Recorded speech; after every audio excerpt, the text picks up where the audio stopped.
Welcome, everybody. Thanks so much for agreeing to take part in this panel. I'm totally blown away by everybody that's agreed to be a part of this. So what I wanted to do to start is I'm just going to give a very brief introduction, but I really wanted you guys to introduce yourselves so that people can get used to your voices if they're hearing this as a pure audio version rather than watching this on YouTube, if that's all right. So starting with Eddie Levy from Undercover Marketing. Eddie, you want to say hey? Sure. So this is Eddie Levy from Undercover Marketing. We're based here in New York City. We're a relatively new company. We've been around about 8 months, and we're having a fun time here in the pandemic trying to come up with new ways to, bring money to our clients. Cool. Do you want to mention any of the clients that you currently work with? I can only mention the ones that are not undercover. You see what I did there? We currently do supplemental marketing for Kill Switch Engage, Blue October, the Insane Clown Posse, Low Cut Connie, a band called Dead, and another band called AVAT from Miami, Florida. Cool. Thank you. Mike Mowry from 10th Street Management. Mike, you want to do a brief introduction? Guys, I'm Mike. I manage Ice 9 Kills. I'm delighted to bring three of my favorite guys in marketing to this panel. So that's what I got. Thanks, Paul. Cool. And Tim Brennan from Spine Farm Records. Tim, great to have you. Thanks so much for taking part. Yeah, really excited to be part of this. I've been working with Mike for years and worked with Eddie and Derek on various projects. So I'm happy to be part of this panel. And Derek Brewer from Manifest Group. Well, Derek? actually with Shelter Music Group now as about a little less than a month. Wow. Okay. My apologies. All right. No, Breaking news. Breaking news. It hasn't been formally announced, so I guess this is an exclusive, apparently. Well, very cool. So who are you working with at Shelter? Sure. Well, I mean, that company has bands like Fleetwood Mac, ZZ Top, Perfect Circle. I brought over all my clients that I had from the company that I started, Manifest. So they include bands like Dance Gavin Dance, Palais Royale, Crown the Empire, Dying Fetus, several others for sure. Cool. So very cool. Well, awesome. Thanks all for being here. Eddie, if it's all right, let's start with you since you're you got marketing right in your job title. So can you talk to me a little bit about what is your strategy when you sit down with a new client in order to figure out what's going to work for them marketing wise? I mean, it really depends on the client. The way we view our clients is nobody's the same. Everybody's completely different. So we take a meeting with each person and we tailor our approach to what the client needs. So I can't give you like a one box. This is how we do it. Every single artist we touch is a different approach. And I think that's important. Sorry, are there like sort of commonalities that things, you must start with something like, do you ask them to get the ball rolling on how they want to be represented, that sort of thing? Well, I mean, I think you have to start having a conversation with an artist about where they come from, what they believe in, and what they're looking to do, what their real goals are. And then from there, you lead the way. I mean, we're doing a lot of stuff here where we're just trying to figure out who these people are that are consuming the rock and the metal music at this point. I mean, I think one of the things I notice about having worked with Eddie is he brings a vast knowledge. When we were working on a client together, he brought tons of his own insight and research to the project and immediately kind of stormed in with a bunch of ideas. Cool. And Tim, when you are working with your artists, how often are you using a third-party marketing firm, and how often are you directly involved in what the band's doing? And how much input do you take from the band itself? I think taking input from the band itself is absolutely key. We always say we're marketing people, not a product. I think that's really key, especially, in this scene where, sometimes you're working with a band from, the ground up. Others are established, but, are we looking for different angles for them? How are we looking to work with them? As far as hiring outside companies, it really depends on the project. We don't do a ton of that. We do a lot. Not yet. Not yet. We've been, we take a lot in-house. Spine Farm is a label that's part of Universal Music Group. So we have a lot of resources kind of at our fingertips. We kind of operate as an indie within a major.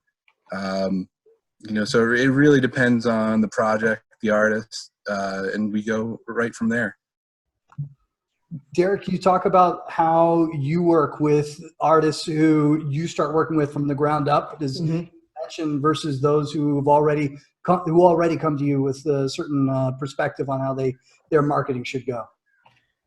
And I apologize. Can you just repeat the first part of the question? Sorry. Yeah, like how do you approach marketing for artists that you start working with from the ground up versus those who come to you with something already somewhat established? Okay. Yeah, no, for sure. Basically, it starts off with just either in person or over the phone or video chat, just talking to the artist with the team that I have surrounding me and finding out, the various different sellable points within that particular act and what would resonate with, potential new fan base and their current fan base, and really hitting to those points and, covering all the bases surrounding that, from the social media perspective to the overall aesthetic and look to the promo photos and, basically all that. Mike, when you were working with your clients, how do you find those sellable points that Derek's talking about? Are you looking for visual? Are you looking for sound, personality? I mean, I think it's a little bit all of the above. And, like Eddie said, you kind of do it on a case-by-case basis. I think, what attracts us to artists is, typically multiple parts of the total package. And as we get in and get familiar, just by kind of the leading questions that come with anybody that's got the, experience that any of us on this, panel have, that stuff starts to come out. And then we look for, the things that can really immediately be exploited or kind of developed. And then the other ones that need more work and will take more time. And I think, we've kind of always got, the multi-tiered strategy in mind, but, knowing we play to the strengths of our artists. If they're better at the visual component of it, we're going to double down on the visual component of it while trying to develop those other things. So. Eddie, do you find like the artists that you work with, I would think that they're inside the bubble a little bit and have a really hard time kind of seeing how they are perceived. What do you bring to the table, and how do you help artists recognize these sellable points and these things about themselves that their audiences and potential audience will latch onto? Again, every artist is different. I'll give you a good example though. Like, one of the things we did recently with the Insane Clown Posse is we tried to we pitched them on this thing called custom clown clips, which is basically you can go to this website, you can have one of the guys do a custom clip for you, and we'll turn it around in 6 days. Kind of like Cameo, but a lot more clown makeup to it. And instead of going to your usual suspects or just putting it up on social media, had a whole conversation with the publicist, talked to the manager, and partnered with Forbes, and kind of got the guys and the team outside of the comfort zone where they would normally have done stuff. I mean, to think that Forbes would cover the Insane Clown Posse in 2020 was kind of crazy. Yeah, that is pretty crazy. It's crazier than magnets, right? With ICP, I mean, they're such for marketing wise, there's such a defined vision at this point. Is something like those clips, is that part of an overall strategy, or is this like it's a low hanging fruit idea? Let's just go out and do it. It's an overall strategy. I think that the band has become more infamous for their name than for their music. And this is just another step for us to try to bring their music back to the forefront and get people talking about them again, so we can reintroduce some new tunes here in a couple of months. Excellent. And Tim, on the topic of partnerships, like Forbes, I mean, our partnerships from a marketing perspective seem like they're a really awesome opportunity. Is that something that you guys seek out, or is that something that is it's much more difficult to get? And then how does that, if you do, how does that work between established artists and the developing artists that you work with? Well, to answer the first part of your question, it's absolutely important. I think one of the things we try and do with all of our artists is to find out where their interests lie first. You know, whether we team up with our publicity teams, you know, we always have a questionnaire that goes out to them. You know, what are you into? Are you an extreme sports guy? Are you a gamer?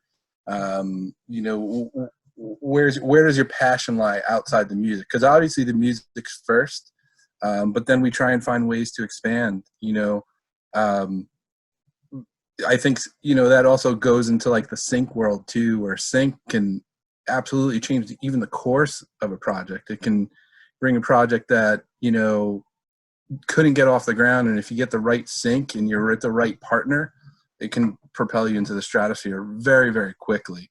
Paul, can you repeat the second part of the question though? Well, just what are the types of partnerships that you seek out for those artists that you're working with that are developing versus those that are a little bit more established?